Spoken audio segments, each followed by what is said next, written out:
Magic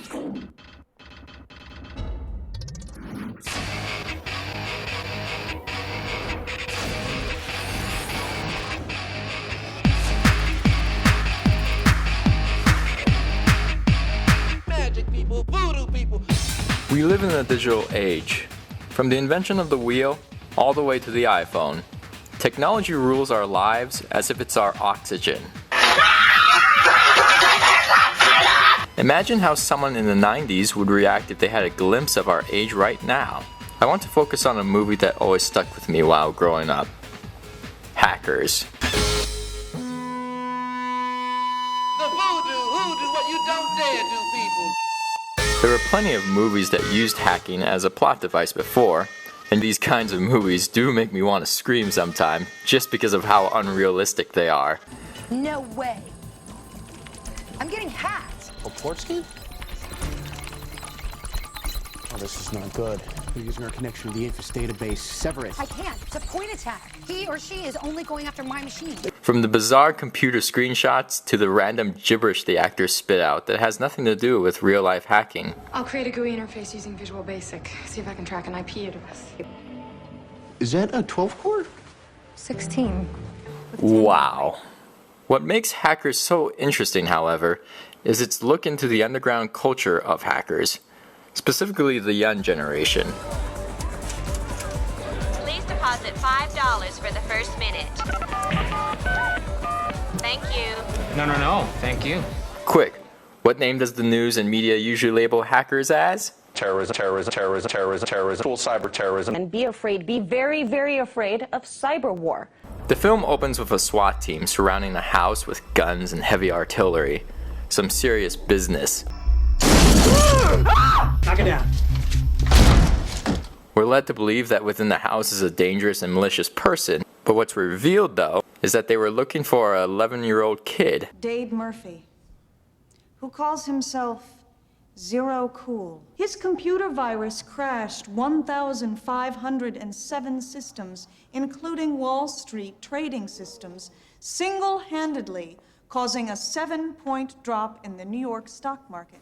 Dade Murphy sentence you to probation, under which you are forbidden to own or operate a computer or touch-tone telephone until the day of your 18th birthday. The opening credits is one of my favorite opening sequences in movies. We're treated to probably one of the greatest electric songs ever composed.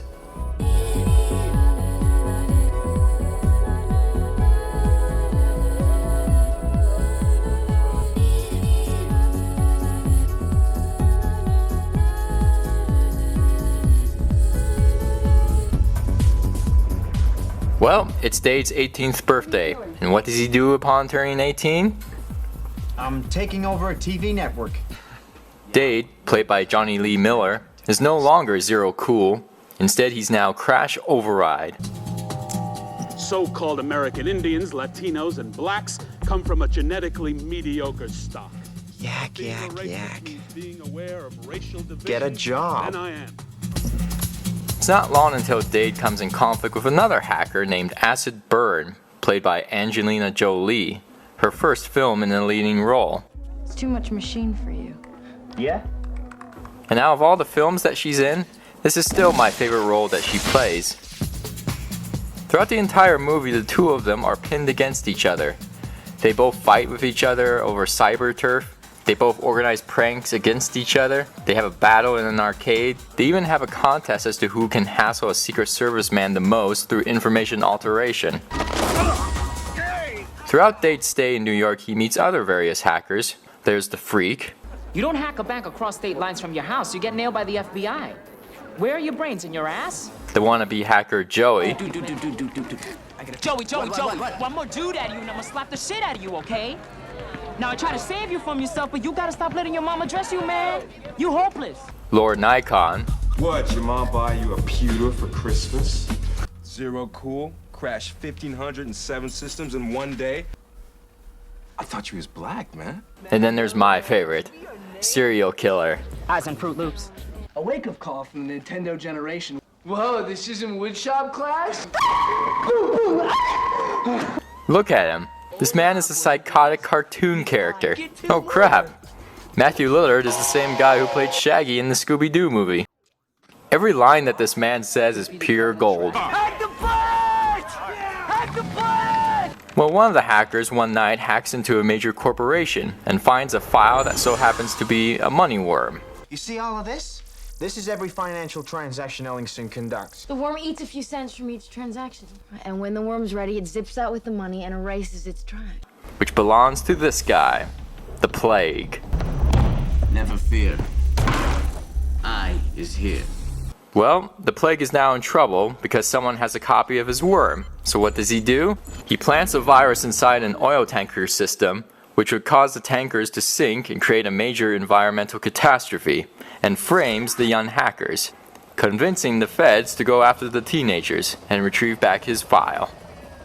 But you've created a virus that's gonna cause a worldwide ecological disaster just to arrest some hacker kid? Basically, yeah.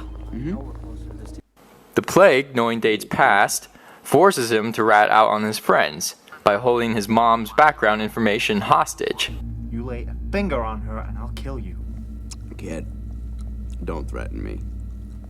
There are worse things than death, and I can do all of them. As you can imagine, there's a lot at stake for Dade.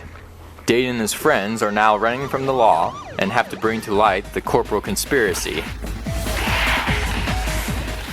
Apparently, when the movie came out, the film's website was apparently hacked by real hackers, in which the poster and text were changed from "this is going to be an entertaining, fun promotional site for a movie" to "this is going to be a lame, cheesy promotional site for a movie." The studio decided to keep the website up in its altered form for the remainder of the release. Now that's outstanding. The music in this movie takes very special notice. It's on my list of top favorite movie soundtracks of all time.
Going back to what I said in the beginning, we live in a digital age. Our lives are now run by computers, smartphones, and everything with the letter I in the front of it. As of 2011, over 2 billion people worldwide are users of the internet. But with all this technology being made easy and available for everyone to use, a lot of us forget what it was truly like to live before this time. Take 1995 for example. Back when the movie Hackers came out, when less than 17 million people were using the internet. I include this movie as an unknown classic because back then, the movie went over a lot of people's heads, just simply because it looked at a world which a majority couldn't possibly comprehend or foresee expanding. As of today, the movie is highly overlooked simply because a lot of people dismiss it as an outdated film. And I do admit, there are parts which are cheesy and outdated compared to how technology is now. But if you were a kid or young adult in the 90s that was either immersed or being introduced to the world of the internet and computers, this movie spoke to you. Especially when back then, society dismissed computer-savvy people as outside of the norm. Now you look at today, nearly every household in America uses a computer. Nearly everyone has a Facebook account, and nearly everyone has a driving urge to be quote-unquote connected. I think another reason why the movie is highly overlooked is because of modern day's portrayal of hackers in general. Again, what are hackers usually associated with? We forget just how much influence this subculture has on our modern world. While the technology in this movie may have aged, The movie itself has never gotten old and is on my list of must-see movies.